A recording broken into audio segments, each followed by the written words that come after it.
क्या आप जानते हैं कि सद्दाम हुसैन इराक के सबसे ताकतवर मुस्लिम हुक्मरान थे। उन्होंने अपने 26 लीटर खून से एक कुरान लिखवाया जो आज भी इराक में मौजूद है। सद्दाम हुसैन ने बड़े पैमाने पर मस्जिद, मदरसों और अस्पतालों का निर्माण करवाया। उनके दौर में इराक अपने क्षेत्र की सबसे बड़ी अर्थव्यवस्था बन गया था। सद्दाम हुसैन के शासनकाल में इराक के लोग सबसे बेहतरीन जीवन जी रहे थे। 1980 में यूनाइटेड नेशन ने इसके लिए सद्दाम हुसैन को यूनेस्को अवार्ड से भी सम्मानित किया। सद्दाम हुसैन ने इराक में बहुत से मदरसों और मस्जिदों की स्थापना की। उनकी बनवाई गई उम्मुल मारीक मस्जिद को आज भी लोग दूर दूर से देखने आते हैं। सद्दाम हुसैन ने इस मस्जिद की मीनारें स्कड मिसाइल की तरह बनवाई। ये वही मिसाइलें थी जिनसे सद्दाम हुसैन ने इजराइल पर हमला किया था। स्कड मिसाइल की तरह बनी 43 मीटर ऊंची ये मीनारें आज भी दुश्मनों के दिलों में खौफ पैदा कर रही हैं। सद्दाम हुसैन ने इराक के लिए जो किया वो आज तक कोई नहीं कर पाया। उनकी दौरे हुकूमत में इराक साइंस और टेक्नोलॉजी के क्षेत्र में आसमानों पर पहुंच गया। उन्होंने बड़े पैमाने पर लेबोरेटरी और रसदगाहों को बनवाने का काम शुरू किया, जिनसे लाखों वैज्ञानिक पैदा हुए। उनकी दौरे हुकूमत में ही इराक आधुनिक मिसाइलों को बनाने में कामयाब हो पाया। अंतर्राष्ट्रीय मैगजीन न्यू इंटरनेशनलिस्ट के मुताबिक सद्दाम हुसैन के दौर में इराक सबसे ज्यादा संपन्न देश था। उन्होंने बड़े पैमाने पर अस्पतालों, स्कूलों और रोडों का निर्माण करवाया जो आज भी उनकी महानता की गाथा सुना रही हैं। सद्दाम हुसैन वो पहले व्यक्ति थे जिन्होंने इराक में शिक्षा को अनिवार्य कर दिया। उनके शासन में रहने वाले हर इंसान को शिक्षा हासिल करना जरूरी था। सद्दाम हुसैन की लोकप्रियता ने सारे रिकॉर्ड तोड़ दिए। वो अपने वक्त के अरब देशों के सबसे मशहूर इंसान थे। अमेरिका ने सद्दाम हुसैन को कई बार कत्ल करवाने की कोशिश की। यही वजह है कि सद्दाम हुसैन जब भी बाहर निकलते तो पहले उनके हमशक्ल को गाड़ी से रवाना किया जाता ताकि सद्दाम हुसैन को बचाया जा सके। सद्दाम हुसैन पहले इराकी शासक थे जिनके खाने को वैज्ञानिक और डॉक्टर चेक करते थे। सद्दाम हुसैन ने अपनी पूरी जिंदगी इराक को दुनिया का सबसे ताकतवर देश बनाने में लगा दी। वो कभी पूरी रात सो नहीं पाए। सद्दाम हुसैन कब और कहां होंगे ये उनके अलावा किसी को नहीं मालूम होता था। सद्दाम हुसैन ने इराक में पहली बार सख्ती से कानून लागू करवाए। उनकी दौरे हुकूमत में नेताओं को ऐश व इशरत की जिंदगी जीने की मनाही थी। उन्होंने अपनी सरकार से कई मंत्रियों को सिर्फ इसलिए बर्खास्त कर दिया क्योंकि वो लग्जरी गाड़ियों में सज धज कर आते थे। सद्दाम हुसैन को फिजिक्स, हिस्ट्री और मिलिट्री साइंस में महारत हासिल थी।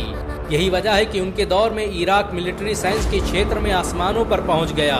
उनकी लाइब्रेरी में विज्ञान और इतिहास से संबंधित दुनिया भर की किताबें मौजूद थीं। सद्दाम हुसैन खुद भी एक लेखक थे। उनकी लिखी किताबें आज भी पूरी दुनिया में पढ़ी जाती हैं। सद्दाम हुसैन 28 अप्रैल 1937 को तिकरित में पैदा हुए। ये वही शहर था जहां कभी सलाहुद्दीन अयूबी जैसा शेर पैदा हुआ। सद्दाम हुसैन के पैदा होने से पहले ही उनके पिता दुनिया से चल बसे। माँ ने परवरिश की और फिर चचा उसे लेकर बगदाद चले गए। बगदाद में रहकर ही सद्दाम हुसैन ने साइंस और टेक्नोलॉजी की तालीम हासिल की और कुछ ही समय में इराक के सबसे बेहतरीन कमांडर बन गए। उन्होंने दुनिया की मशहूर यूनिवर्सिटी जामिया अल काहिरा में तालीम हासिल की। ये वही यूनिवर्सिटी थी जिससे मोहम्मद मुर्सी और यासिर अराफात जैसे राजनेता पैदा हुए। सद्दाम हुसैन को इराक का सबसे इंसाफ पसंद हुक्मरान कहा जाता है। जब उनके बेटे के जरिए चलाई गई गोली से एक समारोह को नुकसान पहुंचा तो उन्होंने उसकी रोल्स रॉयस गाड़ियों को जलाने के आदेश दे दिए। सद्दाम हुसैन इराक के सबसे दानी इंसानों में से एक थे। उन्होंने एक अमेरिकी चर्च को करोड़ों रुपए की संपत्ति दान कर दी। अमेरिका के लोग सद्दाम हुसैन के इस कदम से इतना प्रभावित हुए कि उन्होंने डेट्रॉयट शहर की चाबी सद्दाम हुसैन को सौंप दी। बहुत कम लोग जानते हैं कि सद्दाम हुसैन ने अपने खून से एक कुरान लिखवाया जो आज भी इराक में मौजूद है।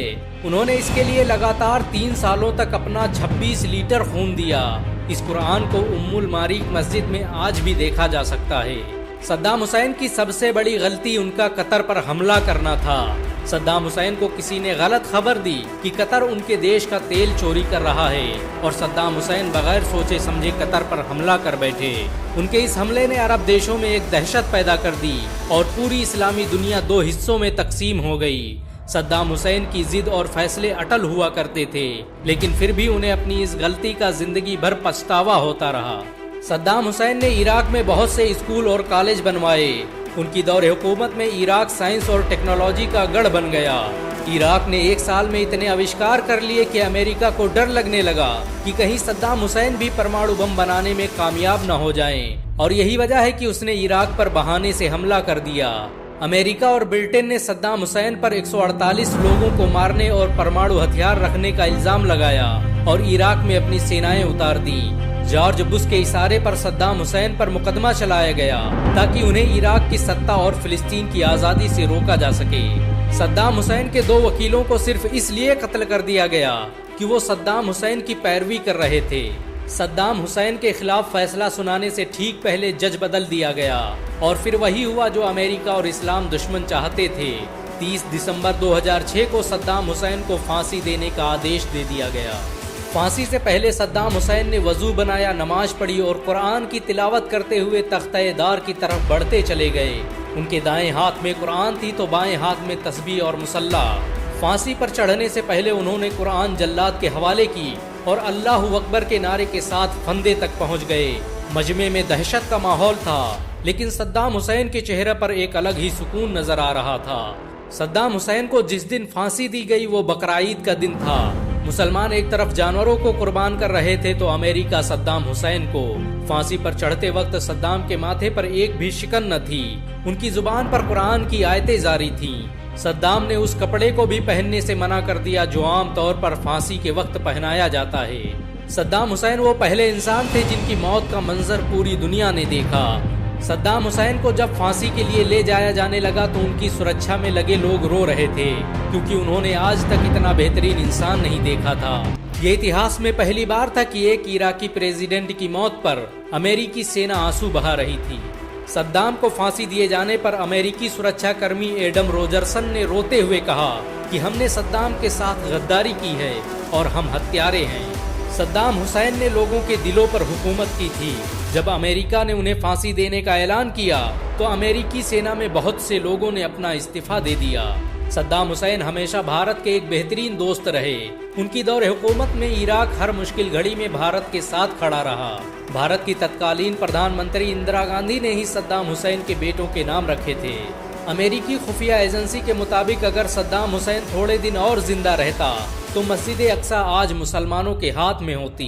अमेरिका ने सद्दाम हुसैन को फांसी जरूर दे दी, लेकिन वो लोगों के दिलों से सद्दाम हुसैन की मोहब्बत को नहीं निकाल पाया।